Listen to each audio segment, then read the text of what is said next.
Hi everyone, I'm Judy, and this is Kiswensida, Hello, peace be with you.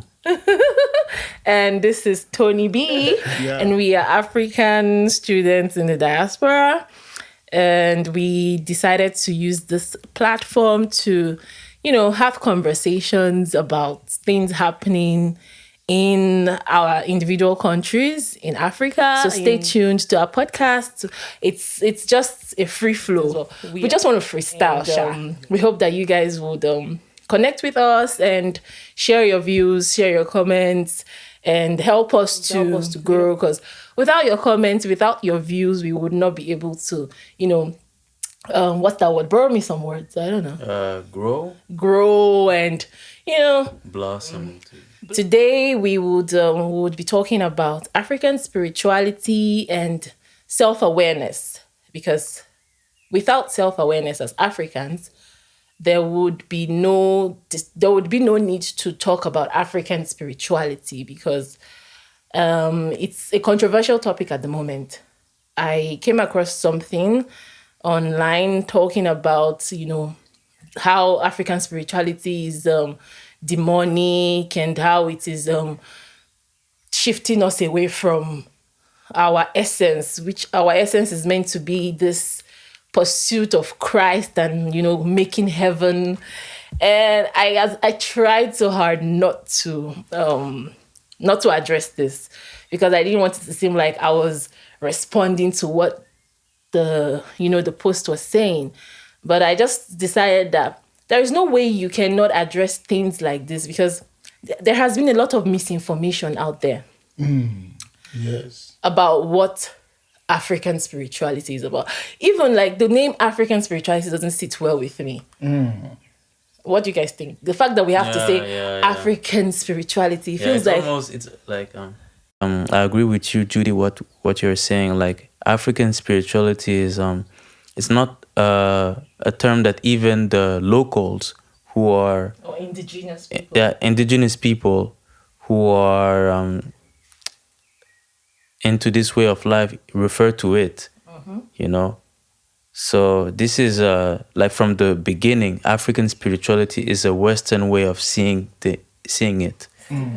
So, but if I have to, in my humble person, like if I have to say what is African, like what is referred as African spirituality, is a way of honoring the people, your predecessor, what is called ancestor, honoring them, and as well as honoring life, because this life that we have, like we are given the breath of life, which is something that we should be grateful every day, because it's not evident that I will, for example, be alive in the next 5 hours. It's not evident I will be alive tomorrow or something like that. So honoring the breath of life and everything that happens in life, the birds, the good friends that are present in my life, my family, the beauty of nature, which is what sustain every human beings and every living beings alive. When you use words like ancestor or reincarnation, it just takes you to that place that makes you, push yourself away from, that's my own opinion anyway. But I think many people already have this misconception of the word ancestors, because we were never taught to honor our ancestors. The only place I grew up in a Christian home anyway. And the only place where honoring comes is they say honor your father and your mother. Okay. So that your days will be long. And there has been no mention of, ancestor in the Bible. And this is what I grew up with, up until the point where I started, asking myself some questions, like these things just didn't sit well with me. Okay. And I started saying, oh, you know what? why should I not honor my ancestors too? Because they are also a part of me. It's a lineage.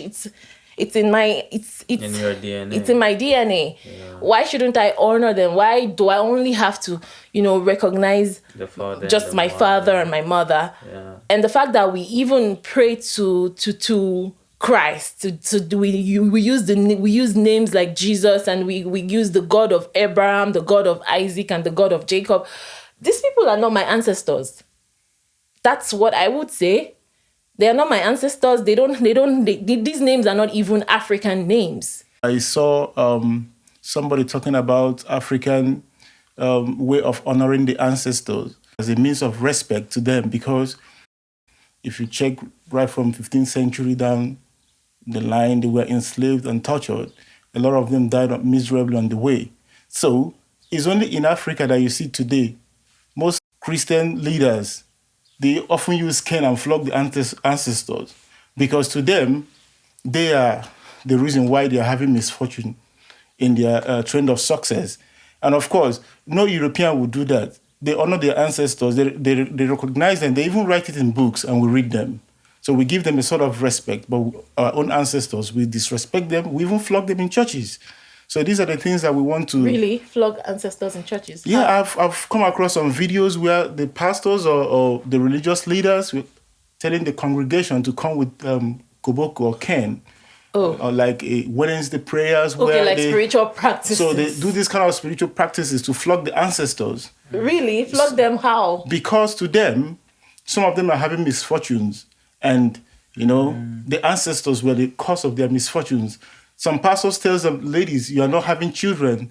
It is because of ancestral or lineage kind of problem. That's along the family problem to kind of to uplift a family cause. And therefore, you have to come with a cane to cane your ancestors. So these kind of practices are some of the things that we'll look at, we'll try to talk about here. So...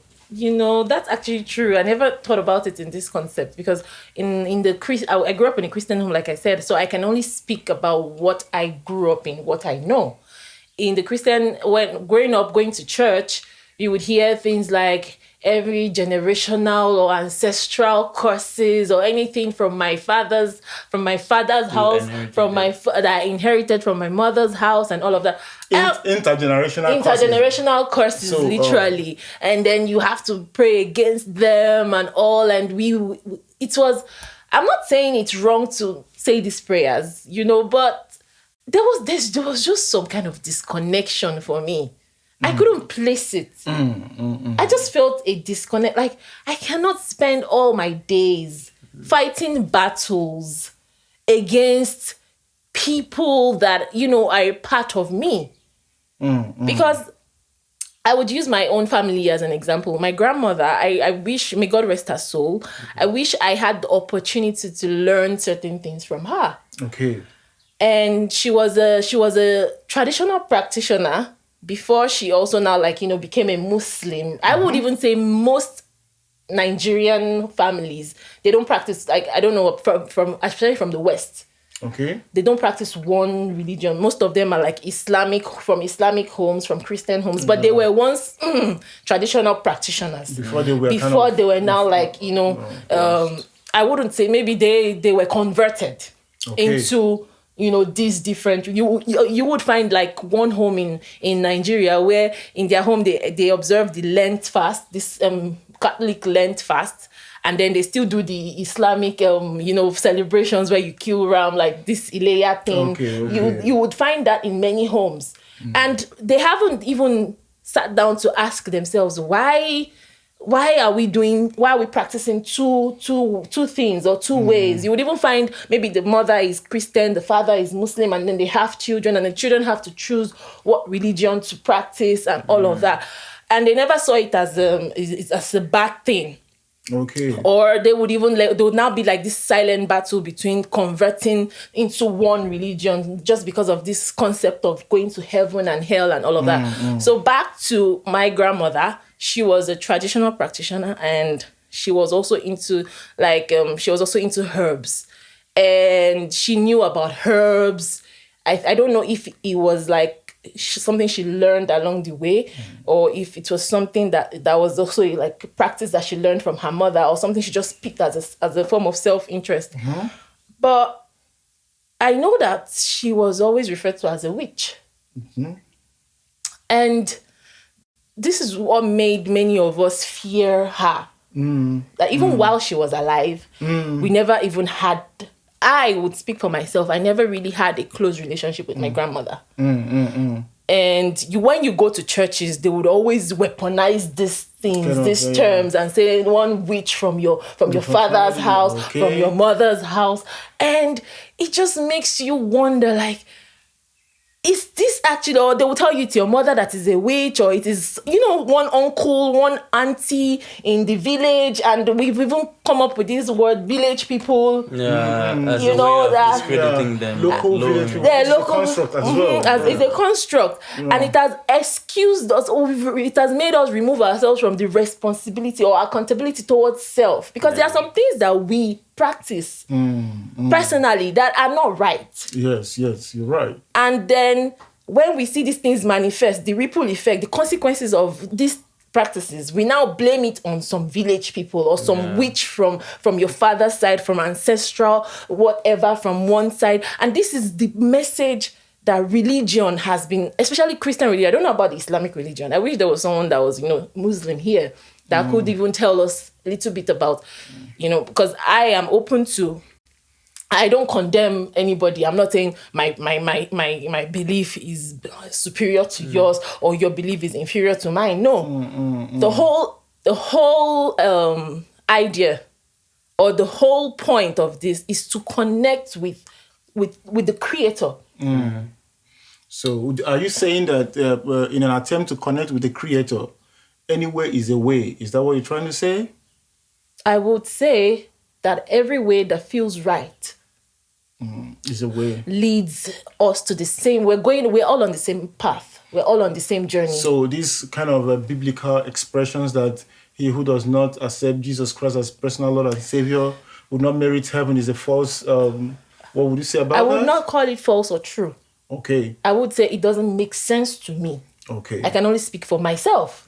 Is it the same way in your own country or your own context? What do you mean exactly? I just tried to figure out this aspect of trying to see a particular religion or a particular way of connecting with the Creator as the best. Like Christians will say, Jesus, the whole idea of, or the whole concept of Jesus being the only way, only when you believe in Christ is the only way you can make heaven or you can have eternal life. I don't know, all of these concepts that we heard growing up. I don't know if it was the same for you. Yes, like just as you, I was also raised in a Christian household, and these were things that I heard a lot, like going to church, like mass at Sundays. I went also to church school. Like I don't like. I think it's called catechism or We have different Bible schools. catechism. yeah, catechism. Yeah, I went. Catechism, yeah. Yeah. We also did something like that in Nigeria. Yeah. Yeah, and I heard a lot of stuff about going to heaven and connecting with God. I remember there was this thing that lady from catechism told me once, because I was a very I was not a very how do we say, like I was Devoted. I was I was a rebel in my own way. And she was like, you will never go to heaven. Oh, wow. Oh. And she told me what do you know about heaven? And she told me in heaven, it's just white and it's just cool, like it's just blissed, that things that it seems like you have to, like, she was like, the way that struck me at that time is like how certain she was about her description of heaven, right? And when I was attending churches, or even after I got my confirmation, my family was happy for me, but for me, like when it comes to self, like how I felt, I, it felt like, oh, I just got a medal.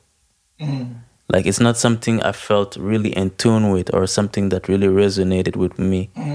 So, and as I grew older and I got, interested into, I first got interested into, how do you call it? Like African history.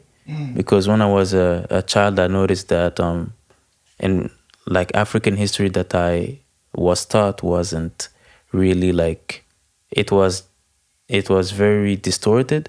I got interested in searching for the truth, and this got me into spirituality and the truth about May I really. ask you, how did you know that what you were taught Yeah. was not the truth that made you start searching for the truth? Okay, very interesting question. Like I got to that. I mean, okay. So when I was in Burkina Faso at school, I was told like my like history was mostly European history that was taught, like the First World War, the Second World War, the Bolshevik Revolution of March and October, Brazil, China. Like what was taught about Africa was very minimal, and what was mostly taught was like the resistance to colonialism and stuff. But what I say was false. Maybe false isn't the right. No, you can. I think that what I meant was like we didn't dove deep into African history, like especially pre-colonial Africa in our curriculums. And also I remember when I was at school, like when we were talking about like the penetration of, Europe and Africa, like the David Livingstone and Mungo Parks, like explorers that are discovering places in Africa, like as if like the indigenous people didn't know about these places before the white men came, Like even though I never challenged the professor at the time, I just felt like into my mind, like this doesn't sound right. And even like, how they, how in my like, and at that time I was like told by the professor that basically the kings were wealthy and stuff, had a lot of gold, riches, but because they never saw a mirror, they gave all of their gold to the white man. Just In by exchange. saying Yeah, exchange like some- it for me. I felt like when I heard that the first time, it was as if black people are stupid, and then I listened to a TED talk of a Burkinabe historian. His name is Alain Thomas Sidoyen Koefe, Okay. and he's an historian, a scribe, and an Egyptologist. And unfortunately, his TED talk, like, and also all of his video, you can find him on YouTube, is in French. But he talks about African history, like pre-colonial African history, and he talks, for example, of how like Africans were already in the information age before, like centuries before, like the European came in Africa. Like he used the Okpele as a proof of that. How the Okpele is actually the first binary. It used a binary code system to prevent to foresee the future, and this is the foundation of all technology. This binary system of zeros and one, zeros and one. Were already into that, like long before the European. To you, do you think Africa was kind of distorted? If they were left alone, they would have probably been arrived to something better than as we see it today. Of course, of course, I totally believe that our progression or our evolution was distorted or disrupted, Oh, okay. because every form of culture or practices has to go through different stages. Different stages of progression or evolution. There are some scientific things, some things that we were taught in school. Now they're coming back to say, oh, this is not the way it is anymore. we were taught that we had 12 planets. And now they're telling us that, oh, now we have more than 12 planets. We're taught, you know, because this is science. This is where they were able to make meaning of things, of nature. But in Africa, we already had our own ways of making meaning of things. Or we were connected. Our ancestors were in tune with nature.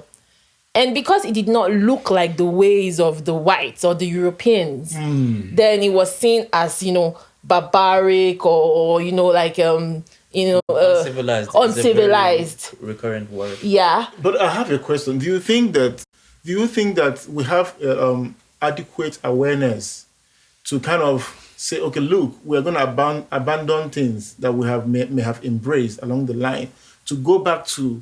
Well, and that takes us back to what we are talking. You know, remember we're talking about our identity, self-awareness, and African spirituality. Yeah, do you think all these things is going to let us to kind of go back and embrace ourselves and maybe come out with something better that can help our children tomorrow? You want to go first? Because I have a lot of things to say, but you can go first. So for me, I think like the first step should be like knowledge of self, developing knowledge of self by studying African history in a very holistic way. How? Because most of the history that, like you just said, that we grew up reading were written by Europeans or white people, white scholars. Of course. And now this is... we are just beginning to, you know, I am just beginning to step into this knowledge of African scholars or writers. Most of the writers that we grew up reading were mostly fiction and literature writers like Chinua Achebe and, you know, quite a number of them. You know, they were able to make meaning of what was happening at that time through literature only.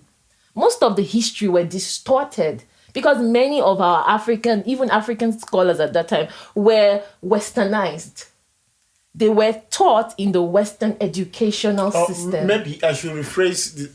My question is, now that we know that you're talking about the binary, the stage of development that we were before we were kind of disrupted.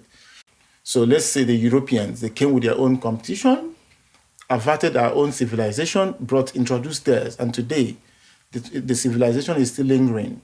Now that we have this kind of a clarion call for self-awareness, do you think that having this self-awareness is going to make us to say, look, we are not going to follow this step anymore and recreate our own reality? Do you think it is possible? Are we going to still be in this loop till forever and ever? Nah, we cannot. They cannot be absolutes. We cannot say till forever and ever. You know, we don't know. We don't know. We cannot. Even if you have the gift of seeing into the future, there are still some things that you cannot see. You can only see like glimpses of the future. But the truth is, if there was the self-awareness in Africa or amongst Africans, we would not be having this conversation. So first, we are trying to sensitize the people. So the fact that we are even having this conversation tells us exactly where we still are. Okay. Many Africans I know would not be able to sit and have this conversation because they would see it as unnecessary conversation. Because they see what they know as the ultimate, as the absolute. Nothing is wrong with it. Okay. And this is also what I would like to add. Like, in order for Africans like to make a change, like they should not be only like they should not be thinking in absolutes. Like, I think in absolutes and I am not welcoming a part of reality that is different than mine. So it's about being self-aware and also open-minded to whatever like the next person holds as opinions and belief and whatever. Open mind is very relative because I watched a video about a lady talking about Africa. I don't want to name names. Talking about African spirituality, and she she's Christian. And she was trying to say that this new wave of, especially Africans in the diaspora, trying to trace their roots, trying to go back to their roots and embracing African spirit. She even said the modernization of witchcraft, because she saw, or she sees, this whole process of retracing your root as a form of witchcraft and demonic practice. Oh, that's deep. What? That's like how is knowing who you are demonic? Oh no, she says who you are is in Christ, is in God, is in Jesus. Jesus is enough. You don't need to look for any other thing. If this whole concept of looking for who you are is a scheme of the enemy. Priestess, please, I have a question.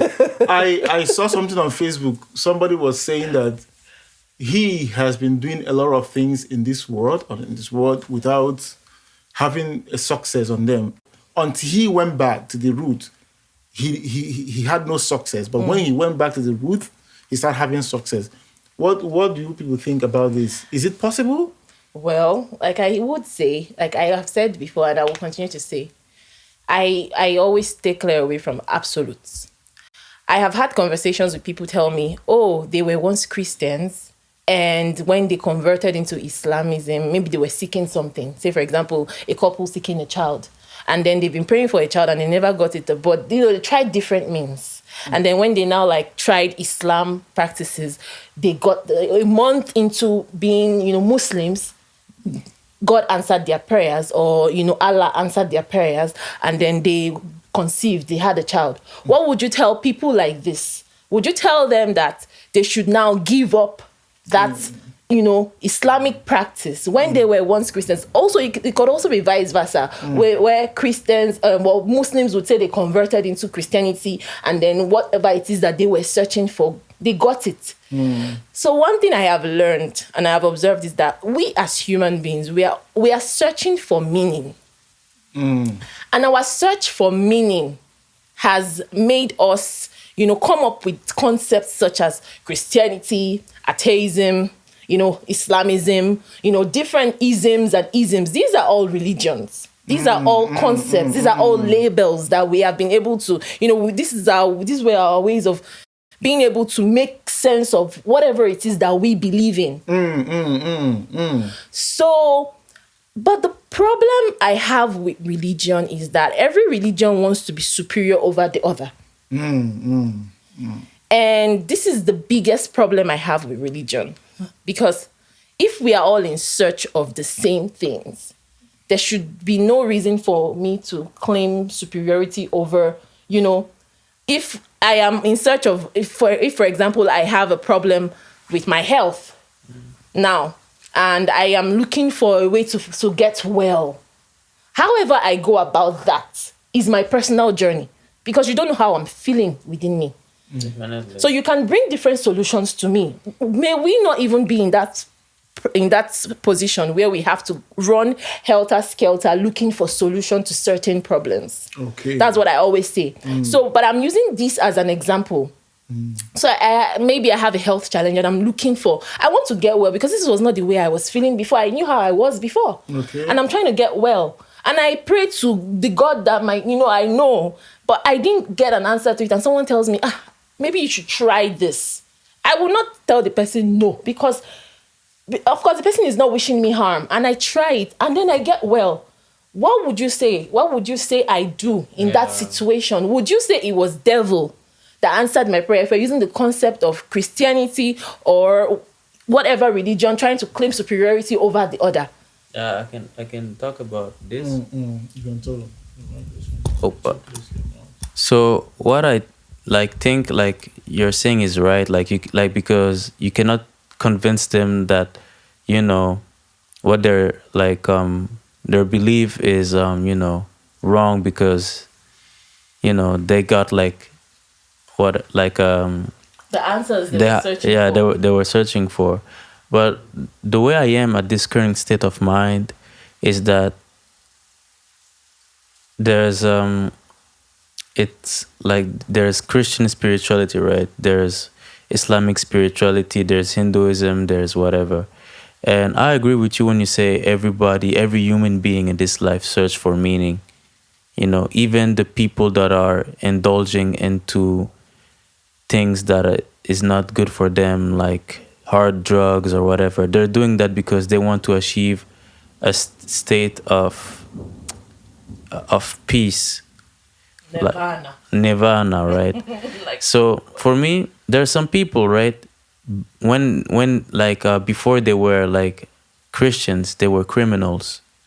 They were doing some horrendous stuff, and then this religion, by subscribing to it, kind of toned these negative attributes of them down, and they became better human beings. So for me, where I am right now, I think it's about being a good human being, the most important thing. Like to be someone who's respectful, polite, and like Good characteristics. Yeah, good characteristic. And some people attain that through religion. It doesn't mean that in order to be a good human, you have to be religious. Yeah, exactly. Many atheists. So what you're saying is that the teachings of religion, after all, are good. This is what I think. I believe that there's wisdom everywhere. Wisdom is everywhere. Good gems, good thought-provoking content is found everywhere. And a Christian can find a lot of wisdom into Islamic books and vice versa. And also in African spirituality as well. But where I am finding myself right now is that it's all about having a higher connection to what people call God, Allah, or Olodumare in Yoruba. Oludumare. Yeah. It's about like finding this tool that allows you to be a higher vibrational human being. But at the same time, if you do your history about the origin of religion, you will find out that they were plagiarized from ancient African spirituality, especially the spirituality of ancient Egypt, which was called Kemet. No, but they were called pagan practices. As a matter of fact, I just saw a Netflix documentary, African Queens, and it talked about, it was a short documentary, 4 episodes, talked about this African queen, Queen Jinga, and she was, she was an African, warrior and queen. And in that, I think if you haven't seen it, you should see it. And then he was talking about, the whole summary was before the infiltration of the Portuguese into now called Angola, but it was called Nongo. And then they were the way our ancestors, because the thing about African spirituality I've observed is the thing that connects us is the way we connect, or the way we venerate our ancestors, or the way we pray. Let me use that word. You're from Burkina Faso, I am Yoruba, you are Igbo, but in your indigenous spirituality, there is a way you people pray to Chineke, and there is a way we pray to Olodumare, and there's a way we honor our ancestors. And there's a way, but there is some connection. Yeah, it's similar. I cannot even in my lifetime, I cannot exhaust the whole African spiritual practices, But with the few people I've had conversations with, I realized that there's a lot of similarity in our ways, the ways our ancestors connected, because it was connected directly to nature. That was the way they were able to make sense of things. You mentioned the Okpele and how it had the binary, in the Okpele is this Ifa, and in Igbo people have it. It's called Afa. Afa. That's so. This is the thing that holds us all together in Africa. And then watching this documentary, I saw that there was so much. In that documentary, what they were using were bones. Bones of maybe dead animals, because it was a form of divination. And that was how they were able to say, oh, this is what the ancestors said. Ancestors said this. So before going to war, before going to battle, they have to, consult with the ancestors. And these ancestors were spirit of dead people, because they believe that they've now crossed over. They are now spirits, so they can see beyond the realms of the human, the physical. So you have to consult with them to ask them what they say. Now, going back to the Bible, you remember there are some parts of the Bible where David, the most popular warrior, king in the Bible, before he went to battle, he would go and pray, right? And consult and ask, should I go? Should I conquer? And if he never got confirmation, he would not go, which is why they said David is the man after God's heart. Because in spite of being a king, he was still humble enough to seek the face. Exactly. Through the prophets. Exactly. Yeah. So we would even say that these spiritual leaders, priestesses, priests, dibias, babalawos, mamalawos, they were more or less like the prophets we know in the Bible. Prophets in the Bible, but they were the spiritual leaders of that time. Before the infiltration of, this Western ideologies of praying and connection. It's all, if we take away this lens of good versus evil, light versus dark, heaven versus hell, we would see that everything is all connected. It's all leading to one path, and which is the path to, connecting to your higher self, the path of righteousness, the path of truth. But many people have gone through different routes. And would you now say that these false prophets, because we have false prophets in the Bible as well. Just like we have false dibias and false babalawos and mamalawos and all of that. Yeah. Would you not say these false prophets, then because they were false prophets, then the whole Christianity is demonic? Or it's wrong. It's this, is that, whatever labels that we have come up with. The mechanics and their dirty clothes wouldn't allow us to know the real mad people. So that's how it is. So these are just concepts that we have developed as human beings. And these are human factors. We cannot remove the human factor in any practice. In any, no matter what it is. Even as professors or even as doctors, would you say, because one terrible doctor, you had a terrible doctor experience, you should stop going to the doctors completely? No. Like the way I see it is like fire. You can use fire to cook something like egusi, or you can use the same fire to light up your neighbor's house. Exactly.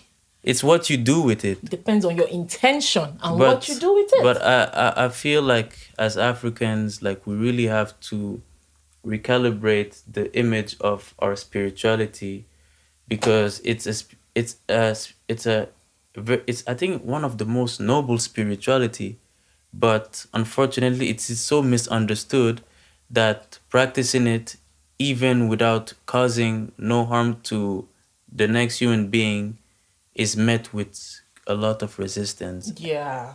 And even if you don't meet that resistance verbally, you like it's met with like you are automatically put in under a filter. Oh, you must be, like practicing juju. I have a question, priestess. Do you think that now that we have embraced the foreign methodology of connecting to our spirituality, do you think our ancestors they are angry with us, or they are not happy with people who may have kind of in some way or the other be disconnected through their line? If you were an ancestor, would you be happy?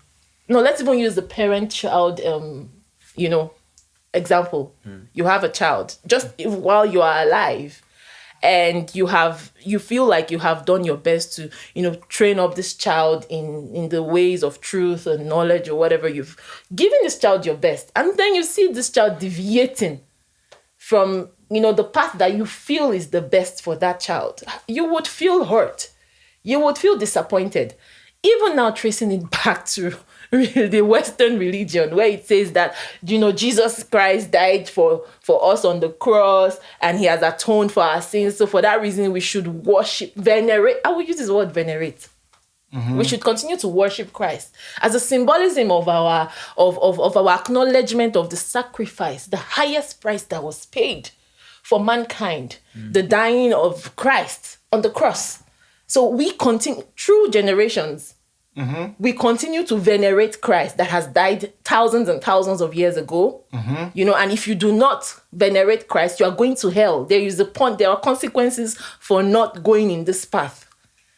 Look at that ideology or whatever philosophies around this, and now go back to our African spirituality, talking about ancestors, venerating your ancestors. And now we deviated from it for some reasons, whether known or whether consciously or unconsciously as a result of colonialism or not.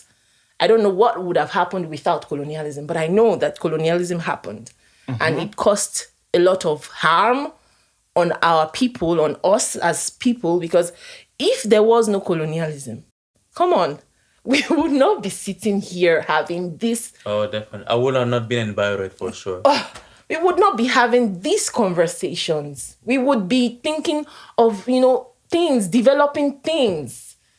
We would be thinking of advancement, progress. We would be like, come on, let's be realistic. So you think colonialism is the reason why we are kind of... It's part of the reasons. It halted us in our progress, in our progression. We were doing just fine our own ways. We never needed saving. As a matter of fact, I believe Africans never needed saving. But I think people would kind of differentiate colonialism from religious or missionaries. Oh, but they are intertwined. Come on. Yeah, in a way they're intertwined, but a lot of people would still believe that African, then they had so many obnoxious practices. Like they had a lot of things that they are like cleaning up the twins and doing some practices that they can't was slavery not obnoxious? Yeah, it was. It is obnoxious. But So, what I'm saying, we don't justify evil with evil. But I'm just trying to say, if I would leverage the word evil, I think our own reality of today, killing someone, we wouldn't want to do it. But a lot of people, some people, not generalizing, that some cultures really promoted it then. Yeah. Not just Africa, even in Asia, in everywhere, people were doing sort of barbaric things. But I think people would be of the opinion that the religious people that came, actually, in as much as they came with some bad things, they also came with some good things. The good things did not absolve So them they of the tried bad to- things that they did. Come on, let's be They tried to realistic. differentiate Do not differentiate it. It's Like- one and the same. The Old Testament versus the New Testament. Can we practice all of the things in the Old Testament in this present day? The answer is no. But it is still seen as the Bible, right? So you want to say that the religious people and the colonial invaders, they were kind of part and parcel to each other? Yes. Okay, that's the point we're trying to make. That's my point. Like, you cannot separate. Do not separate it. And there's one thing about spirituality. I would not even say African spirituality. It teaches you to embrace your dark side as well as your light side. But religion teaches you to fear your dark side. It tells you that is the devil. And when I remember growing up, the images of the devil were always black. And then the imagery of God, or was white. Even in churches, we see even the imagery of Jesus is a white man, and there is still some argument about All of this Jesus is a construct. being a black man or not, and all of that, blah blah blah blah blah blah blah. But growing up, I always viewed God, Olodumare, the Creator, as a white man, until I started to ask my own questions and have my own answers. And I am not. The whole idea behind spirituality is a personal journey. But religion, it has to do with, other people believing in what you believe before it becomes valid. I keep asking, I'm like, can you not be a religious person without someone believing in what you believe in? Do I have to believe in what you believe in for it to be true? You mean like agreement in prayer or something? No, generally, the whole concept of believing in something or believing in one person, that this person is my Lord and personal Savior. If I do not believe in that person, does that stop that person from being your Savior? Do you think that was a patriarchal agenda? I don't even want to use patriarchy. That's a different conversation. Okay. We're talking about self-awareness and spirituality. Because if we go into patriarchy,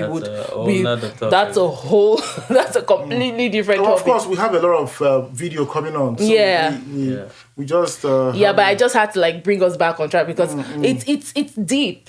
It's deeper than just all these things we're saying, but at least we're trying to just make meaning of it in our own ways. And I am not saying what I'm saying is right or wrong or what. No. I'm not doing that.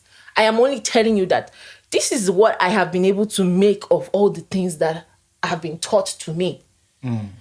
They did not make sense. And I started seeking my own, my own sense. I started asking my own questions that would make sense to me as a human being, as a person. And then I realized that these ways that were taught to me were not the ways that I was meant to be brought up in. But, well, of course, we all know that religion would say you should have faith in everything you are told. Do you think we shouldn't have faith in that? We should not, like, there are so many things that we heard about that you should believe, even without seeing. Well, believing without seeing is, I would even say, you don't even have to use the word faith. Because even spiritual practitioners, we don't see Olodumare, right? We have deities that we, as mediums, just like Christ was a medium. We have deities that we go to, that they would help us connect, like, as, mediums to connecting to Olodumare. And we don't even see Olodumare. We can't even say, this is what Olodumare looks like. But we just know, it's a knowing. It's a consciousness that Olodumare is this, supernatural being that created us. The Bible tried to make sense of it by saying, and in the beginning, God created us in his image and after his likeness. So even if I were to pick that, I would say, if the biblical way of viewing God is the ultimate way, or the absolute way in all reality, then I am a replication of God. Yeah, of course. That's what he's trying to say. Because I was created in God's image and after God's likeness. So if you're creating something in your image, what would you create?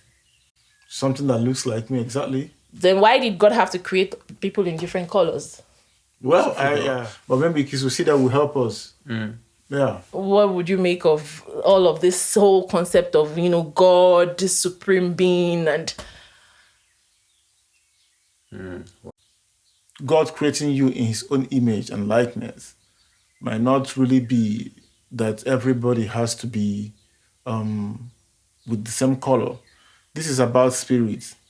Yeah. And when you understand the nature of a spirit, you would argue that somebody can, like, if you also understand the spirit, the teachings of reincarnation, you would believe that I could be a black man or African man in this world, or in this current existence, and next time I will be an European. Because the spirit does not have a color. Of course. So this is what we talk about when we say the image and likeness, not about the body typing. It's the spirit, the soul. Yeah, but religion does not Christian religion does not believe in reincarnation. I really want to sit and have a conversation with an Islamic person. No, reincarnation in a way, yeah. Not all Christian practitioners. Like if you say the Catholics, they highly condemn reincarnation because they say everything is made in Christ Jesus Christ, that you don't need to believe that you have to come back again. But I and some Africans, we believe, of course, we believe in reincarnation, and which would say that as your spirit exists, it can reincarnate with another form. Okay. Some even go as far as saying that you can reincarnate into animals or even trees. Yeah. I have an uncle who, may his soul rest in peace, a kist. Ekanka, I don't know if you know about that religion, Ekanka. Yeah, Ekist. He believes that a soul that sinned, if you are born with a silver spoon and you misuse the opportunity you have in this existence, when you die, you might come back as a blind person from birth, as a cripple, to suffer what you have done, that knows that every soul is going to suffer for what it has done until it's attained that fullness of purification, until you see God. That is his own way of. That was his own way of understanding life. Yeah, but in order not to delve or kind of disconnect from all the things that we're talking about, this spirituality of the thing, I think my last, I always like asking questions because he who asks does not misroad. Yeah. I think when we try to intertwine this aspect of colonialism and religion and spirituality, I would think that it has done more harm to people of Africans, because if we talk about development as Eurocentrism has labeled it, if we must attend to that height of development they think we should be in comparison to what we see here. So we will say that religion is kind of disconnecting the people, even to the trend of development, because people now go to churches and hope for miracles. Like money or... Yeah, of course. Prosperity. Prosperity. So that's through hard work, hard labor, that even the religion or Christianity preaches that you must work hard in order to get something. I think people are hoping on churches. But what would you say about pastor? Who, a friend of mine was telling me a story about a particular place in Nigeria, my country, where they have, it's just like an empty space where you have mechanics, tire pumpers, hairdressers, every other people, they have their stands in these open places.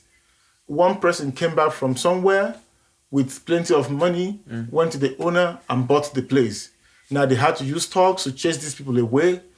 And do you know what he could do? This man didn't think about building industry or something to employ the youth. He built a church. Now, after building a church, every Wednesday, people will come there and clap hands and worship, hoping for prosperity. And the question is, the big economic question is, all these able-bodied people that you chased away from this, who are coming there to make, where have you invested their time to? Would the church feed them? Would the church bring value to them? I don't know. I'm just asking. How would they make their living when you've already chased them away, right? That's one big topic. That's one thing. That's another topic, Seth. Let's be realistic. It's a whole different topic. And this topic is not about diving into or analyzing Christian religion or whatever religion. It's about talking about African spirituality and self-awareness. But the truth is that there's no way we can talk about African spirituality or self-awareness without going back to... This is our history. Yeah, it has become a part of us. There's nothing we can do about it. Like I keep saying, colonialism happened. Yes, it happened. And we cannot undo it. So it has become part of our history. It's a part of us. And we all are the product of colonialism. Of course it's a part of our history, but if you look at African history holistically, like colonialism is like, and slavery is like if Africa history was like a 1,000-page book, then these two events will be at page 997. That's how I see it. So you think this one is more voluminous? It is. Do you know how many years? For how many years we were colonized? We were colonized for more than 400 years. And then we are just coming out of that. And before, as a matter of fact, before the Western colonization, there was a trans-Saharan slave trade. Of course, yeah. Which from the Berbers and the Arab. That lasted for 1,000 years. We never got respite. And there actually isn't so much. Maybe if you can read Arabic, I believe you would be able to. Or maybe, I don't know if it was recorded, the trans-Saharan slave trade. But now, the reason we are talking about the Western colonialism is because many of these things were documented. And do you know why they were documented? They were documented by Western, by Europeans, but they were documented for their own history. And I realized that coming to this place, I learned more about African history than I ever did learn about back home. And, so I started wondering, why is that? It's because they took account of majority of the things that happened. Because they didn't see it as a bad thing, because it was legalized. The genocide that happened was legalized. So they recorded it so that they could be able to pass on this knowledge to their descendants, because their ancestors, many of the people that we see today, they are descendants from ancestors of their ancestors were majorly colonialists. And they recorded this thing in history so that the children would be aware, the descendants would be aware. But African history was not properly documented because we were always fleeing. We never had respite. If you were able to form, some kind of safe haven in a place, the next thing you can, war can just erupt, or slave traders can come, and then you keep running and you keep running and you keep running. So we are just beginning to come out from the aftermath of colonialism. Do you think every African has been traumatized? Oh, please, come on. Do you think we have intergenerational trauma? The courses that they teach about, they were telling us in church that every ancestor, whatever, die by fire. This is the things that should die are actually these things. I always say that. Not one witch from your village. Because the truth is, we still have vestiges of colonial traumas, which makes us see ourselves as threats to each other. And this impacts a lot African unity. I think we are going to cut our slide here for next topic. This is a very good topic to talk about. The effect of colonialism, how it has transcended into our reality today.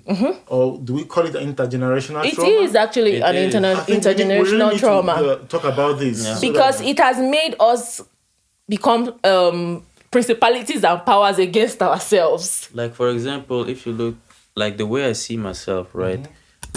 As a black person, every black person that I encounter, I see them as an extension of myself.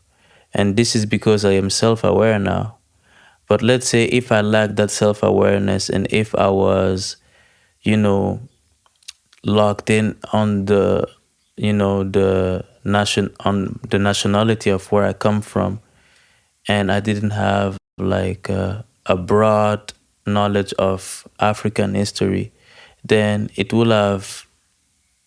will have looked at another black person, even though we look identical, but because this person is from another geographical location than mine, and because I have, maybe heard a lot of negative things about this person through, medias that are foreign, then I will have act in a very condescending way toward that person without even trying to hear that person out. And for me, that's a problem that is very present in amongst Africans, is the lack of this self-awareness, of this person looks like me, this person is me. It's he looks she looked like my auntie, she looked like my mama, he looks like my uncle, he looks like my father. So therefore, even though this person might have different and his opinions of his worldview, instead of attacking this person head on, I will try to hear this person out. And actually listening to someone doesn't hurt. It's one of the things that doesn't hurt. Oh well, but it requires your attention, and many people don't want to do that. Mm. Talk. This is what religion does. It tells you about itself. It tells you must believe, you must accept Christ as your Lord and Savior for you to go to heaven. And while you are here on earth, you're not even living a good life. I'm gonna tell you something.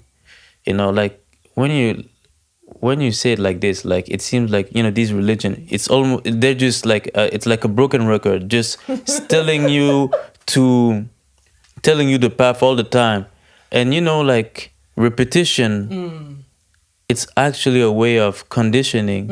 And conditioning is also a way of locking you in a box. So us being human beings, which are limitless creatures, because I believe we are truly limitless, we're infinite beings, and this go hand in hand with what you say, we're made in the image of the Most High, the Creator. Because if you look at, for example, this microphone which I'm talking to right now, the clothes that I'm wearing on my back, the socks that I have on my feet, the shelter where I am under right now, the camera I'm looking, all these things come from man consciousness, from the mind. The mind is a divine thing. It can manifest into reality anything.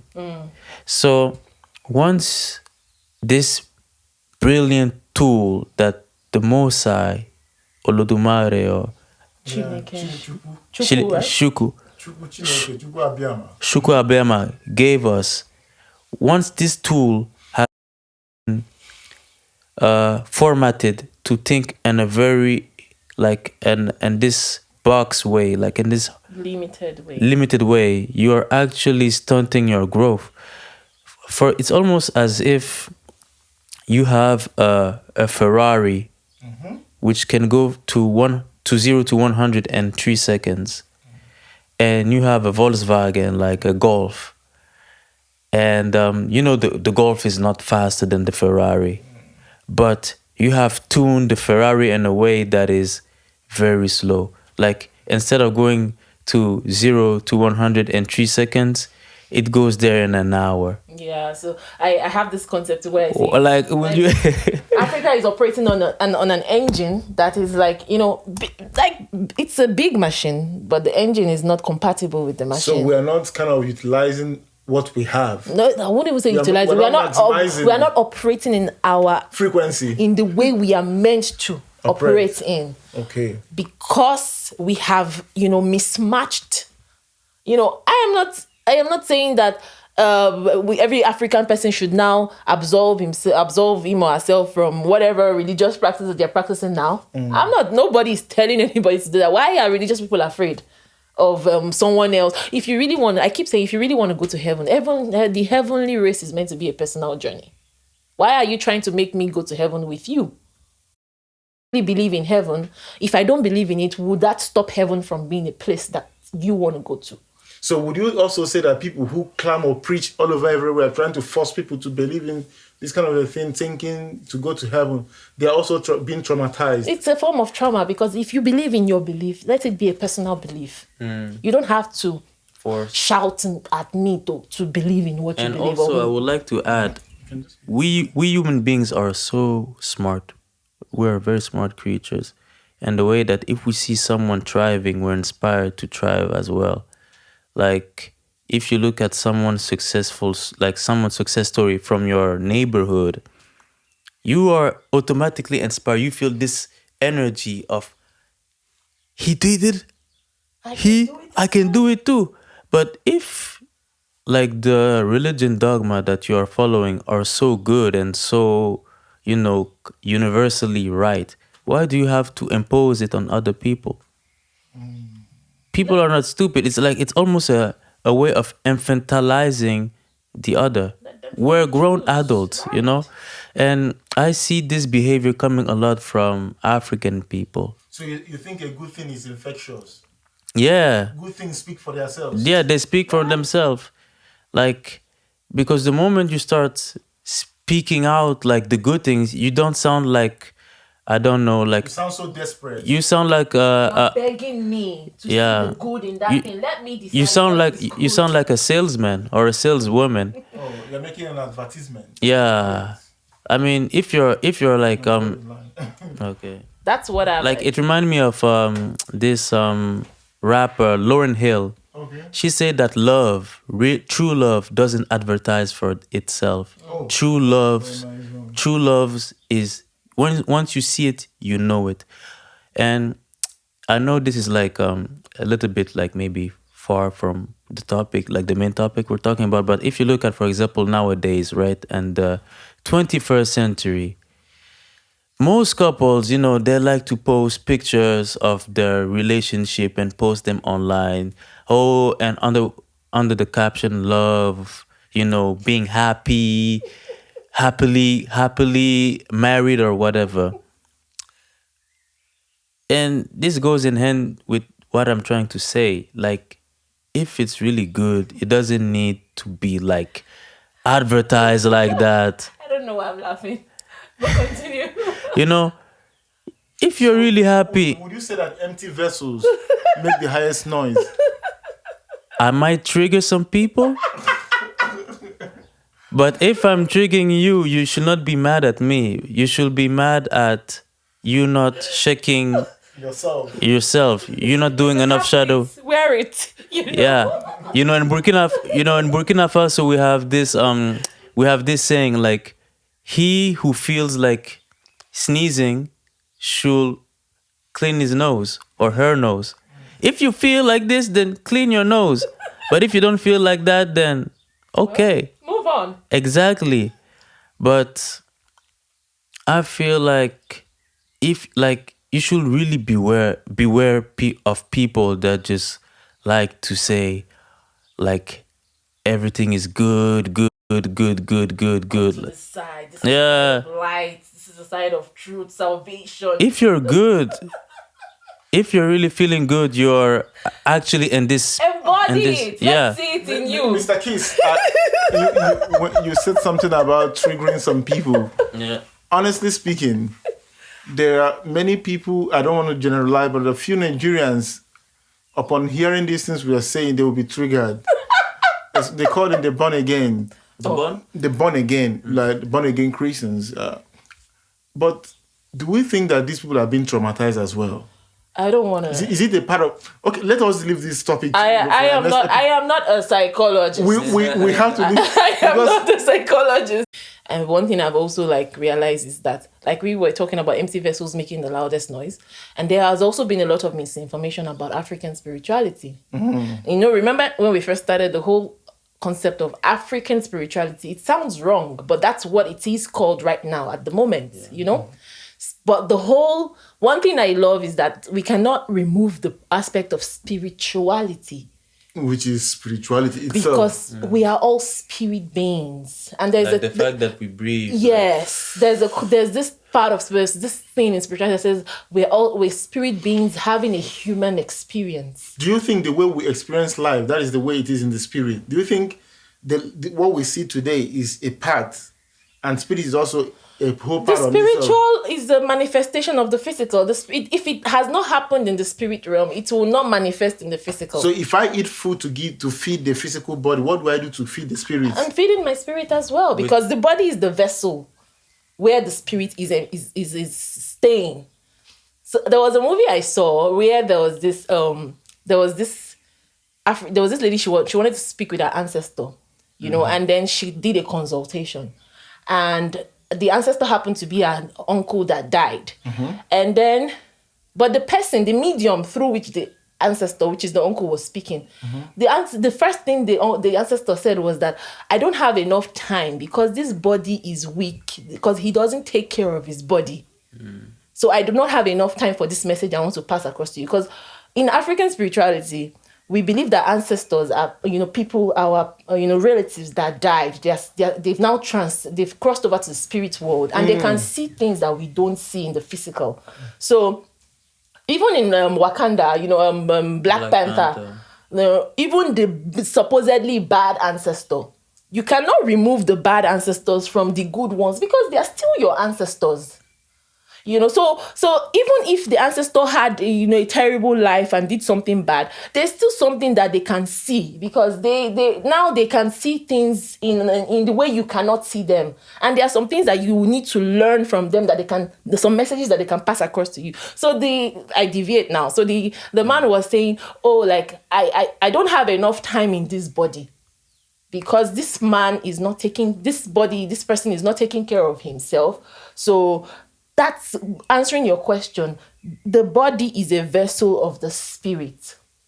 And if we are to look at how we were taught about, spirituality and how, this reincarnation, it makes a lot of sense. Because the body is something, it's like an avatar. It's needed to come into the physical world. The spirit needs the body. So even in religion, they are saying that demons and whatever needing being possessed by evil spirits. The possession by evil spirits can be translated in different ways. This concept of evil spirit, it shouldn't be a generalized concept or ideology or belief. That's the point I am trying to make here, because this is the way you have been able to make sense of something. Like, for example, I read a book. We all three read one book. We can never ever have the same understanding of that one book, because my brain is completely different from yours. And My- also our upbringing. my upbringing, my ideology of life, my worldview is completely different. So it would be wrong for me to now come and say, okay, can we talk about this book? What did you learn from the book? And then you tell me what you learned. I tell you what I learned. You tell me what you learned. And I say, no, that's wrong. This is what you should have learned. Then I try to tell you that what I learned should be the ultimate. What I learned from that book is what you should learn and what you should learn. This is what religion does. It tells you, it gives you what to look at, and it tells you what to see.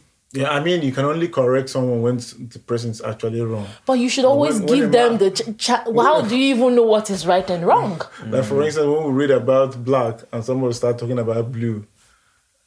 No, that's a different thing entirely. Because there's something that says those 6, if you were to write 6, if I'm writing 6 from where I stand, it's 6, right? But if someone is standing on the other side, it's 9.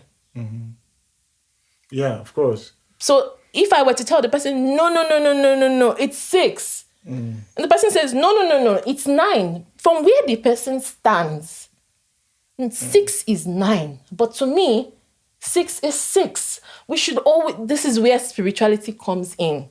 Spirituality gives room for you to express yourself in the way you can. It gives room for growth. It does. There are no absolutes.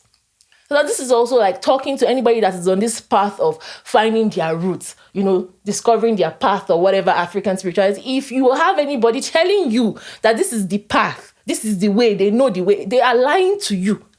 I'm telling you from my own understanding. So it's a personal journey. It is a personal journey. You have to find a way to do it. The creator, this is the mystery of Olodumare. And I always said I love it so much. The fact that the creator chooses to be mysterious. If the creator did not want to be mysterious, it would have shown itself after all our arguments. And we've killed, nations have killed each other over these things. People have committed a lot of atrocities over these things. The creator could have said, you know what, I'm tired of you guys killing each other. Now let me show myself to you. This is who I am. But no, the creator doesn't work that way. The creator works in a mysterious way. And this mystery is what we are trying to make sense of. Well, we have had a lot of things today. So yeah, and stay tuned to our podcast, and we hope that we would be able to address many things that are whatever. I don't know. I'm not so good at this kind of thing. Honestly, I feel like it's not about one person coming to say this is this and this is that, or telling you this is the way you should go, this is the path you should go. The spirit within you will tell you the path you should go, and if you're having doubts, then maybe there's just something you are not connecting with within yourself. I think they should put their questions down. Yeah, we would appreciate questions, comments, everything, both negative and positive. We welcome it. We don't tell you that this is what you should do. But if you do not respect us, I always say my own. No? If you don't respect me, so I will not respect you. But we appreciate both negative and positive comments. We would use it to fine tune ourselves too, and be able to evolve, because that's what this whole journey is about. Thank you so much for your time and for tuning in to us. We hope you would see us soon. Yeah. Peace. Yeah.